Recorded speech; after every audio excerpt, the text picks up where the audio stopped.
Okay, this is workout number 2. Point A is the vertex of a regular octagon. What are the possible, or when all possible diagonals are drawn from point A in the polygon, how many triangles are formed? So first, let's just draw an octagon. It has 8 sides.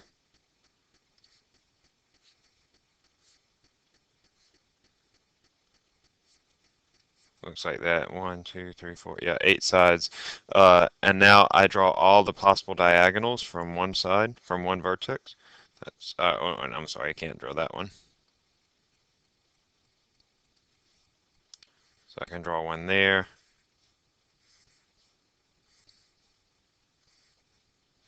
I think, yeah, that's it. So I have 1, 2, 3, 4, 5, 6 triangles that are formed when I draw all possible diagonals.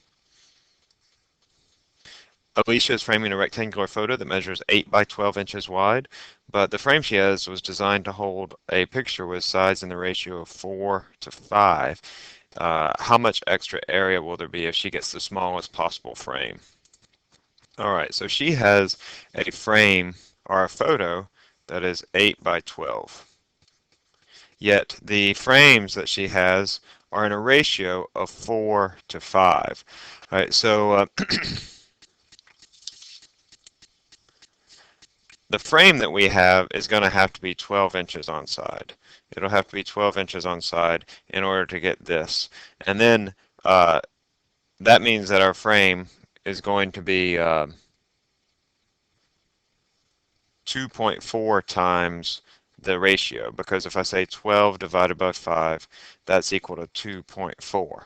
Right, so that means that this frame will be made bigger by that factor 2.4, so that my frame will be 12 inches on this side, and then 4 times 2.4 on this side, which is 9.6. So I'm going to have a frame that's 12 by 9.6 in order to fit this 8 by 12 picture. So my 8 by 12 picture, I can imagine, will fill up this space so that I'll have 1.6 inches left on the side. Now the area that is that 1.6 inches makes up will be 1.6 inches by 12 inches, because it's 12 inches in height, and that's equal to 19.2. Remember, on the workouts you can use calculators. So you can use your calculator to work these. 19.2 inches squared. If 4 hamburgers and 2 hot dogs cost $16.40 and 6 hamburgers and 4 hot dogs cost $26.40, what is the combined cost of a hamburger and hot dog? You want to set up a system of equations. I know that 4 hamburgers rather, plus 2 hot dogs, H is hamburgers, D is hot dogs, that's equal to $16.40. Further, I also know that 6 hamburgers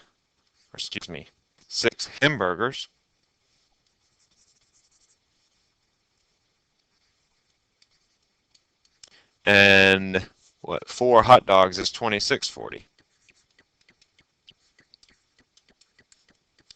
So I want to know now, what is the combined cost of a hamburger and a hot dog? I want to know what is H plus D. The way I'm going to do this is I'm going to set it up to solve for one variable by subtracting 2 equations.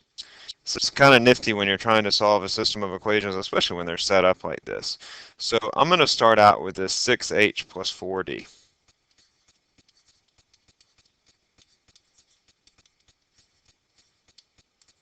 And then I'm going to multiply the other equations such that if I subtract them, it will remove one of the variables.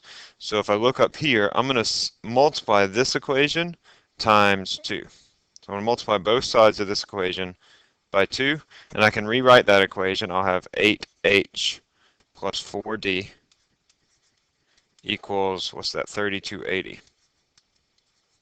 All I've done is I've multiplied this equation by 2 on both sides. Now I can subtract this equation from that other equation. 6h minus 8h, that's minus 2h. 4d minus 4d is 0, equals to 2640 minus 3280. That's equal to negative 640. And then I solve this for h. dividing both sides by -2, and I get H equals 320. So that's the price of a hamburger is 320. And then if I want to know what is the price of a hot dog, well, look, I can take any one of these equations. How about I'll just take this one, and I'll say 6 times 320 plus 4 times D equals 2640. I want to solve this. 6 times 320 is, what's that? 18 plus 19.2 plus 4D equals 26.4. Subtract 19.2 from both sides.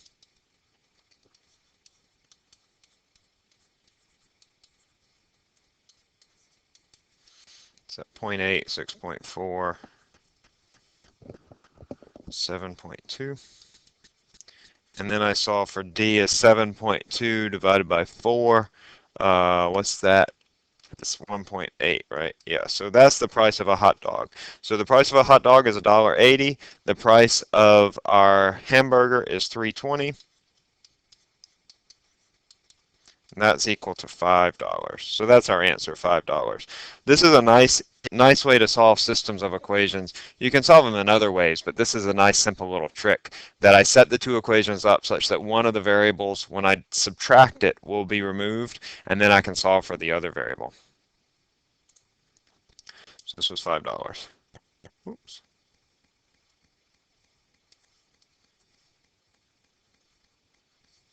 At Grace Hopper Middle School, there are 531 students in the 6th, 7th, and 8th grades combined. The table below shows the number of students in each grade who play soccer and the number of students in each grade who do not play soccer.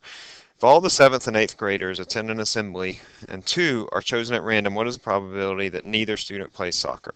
Okay, so first of all, I don't need the 6th grade information. It's just sort of given to throw you off because I'm only looking at the 7th and 8th graders.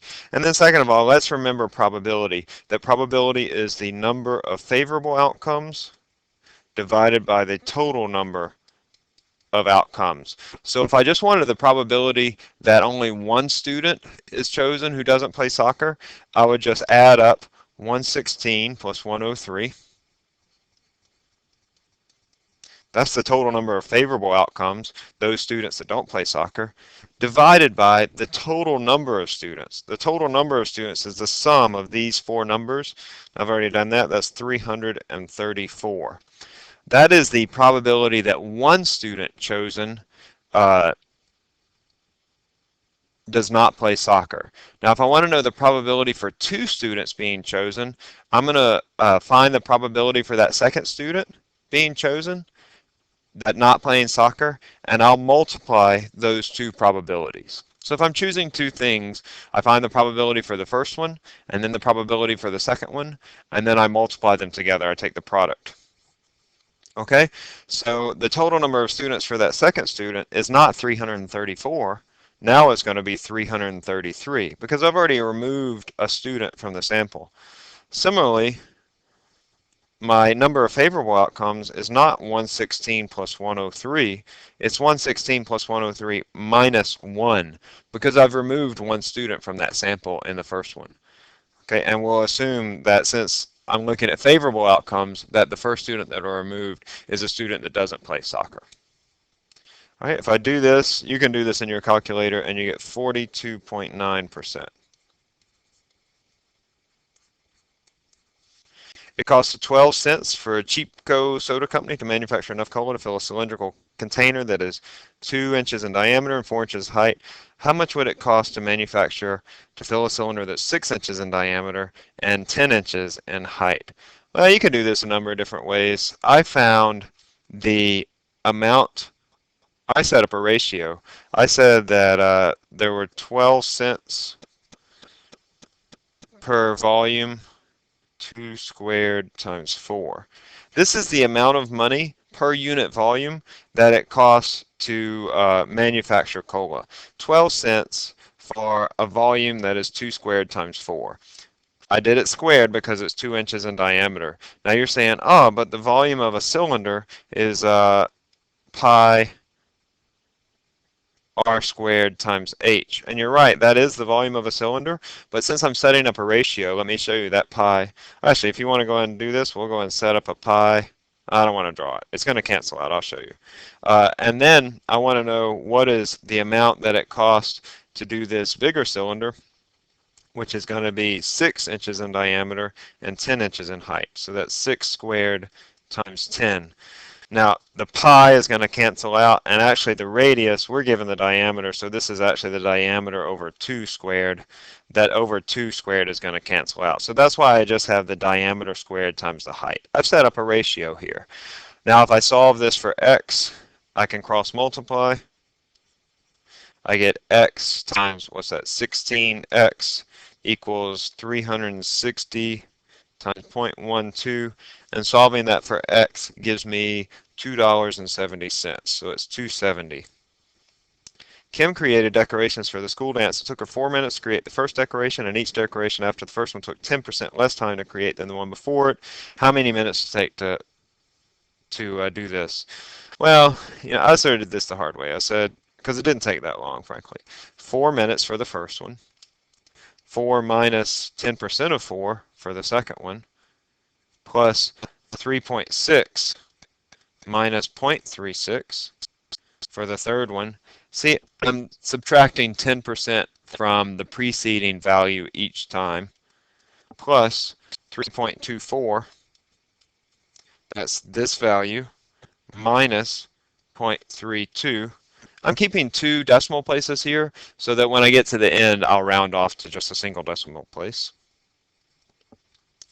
Plus 2.92, that's this value, minus 0.29. How many do I have here? I have 1, 2, 3, 4, 5. So that's how many I want to do, and that's equal to 16.4 minutes, rounding off to 1 decimal place. Lily made a circle from a length of a string measuring 26 centimeters, and Willa made a circle from a length of string measuring 31 centimeters. Notice these are going to be our circumferences, 26 and 31. What is the absolute difference of their radii and their circles? Well, our circumference is equal to 2 pi r. I want to know the difference in their radii. So the radii is circumference over 2 pi. So it's going to be 31 over 2 pi minus 26 over 2 pi. Remembering that pi is 3.14. I'll keep 2 decimal places and then round off. This is equal to 0.796, which is 0.8 as I report the answer. The digits of the addends are shown here, a, b, and g. What is the value of a times b plus g? Well, this is kind of fun actually. I need to recognize here that a is equal to 4. All right, a has to equal 4 because I have 4 plus 4, and then I have a number that I've carried over here. Gosh, what's that called? You know what I'm talking about. I carried it over from the b plus g. So I have 4 plus 4 there to give me 9. And then if that's the case, what adds up to equal 10? B and G. Oh, and I know that B and G add up to equal 10 because it says so right here. B plus G is equal to 10. 4 plus 4 is equal to 9. Let's see, what could add up? What could add up to equal to 10? Well, it's got to be 6 and 4 because they have to be.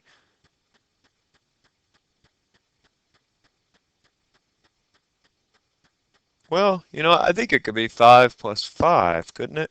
Yeah, it could be 5 plus 5 or 6 plus 4. Let me pause this and think about it for just a second. Oh, of course. Okay, so I'm sorry. It doesn't really matter. This can be 5 and 5. It can be 6 and 4. It can be 7 and 3. It doesn't matter because really I'm just looking for the sum of b plus g.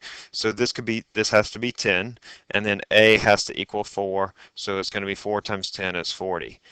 And how many ways can the integers 1 through 6 be written horizontally in rows so that the sum of any 2 adjacent integers is odd? Okay, so in order to write this, I have to have an odd number, even number, odd number, even number, odd number, even number. And then any 2 adjacent digits are going to be odd if I add them up. 1 plus 2 is 3. 2 plus 3 is 5. 3 plus 4 is 7. But I can't have even or odd numbers together because the sum of two even numbers or the sum of two odd numbers is an even number. So I have to have this order, or I can have this order, even, odd, even, odd, even, odd. Okay, so if I want to know the number of ways they can be written, I take the product of the number of possibilities for each place.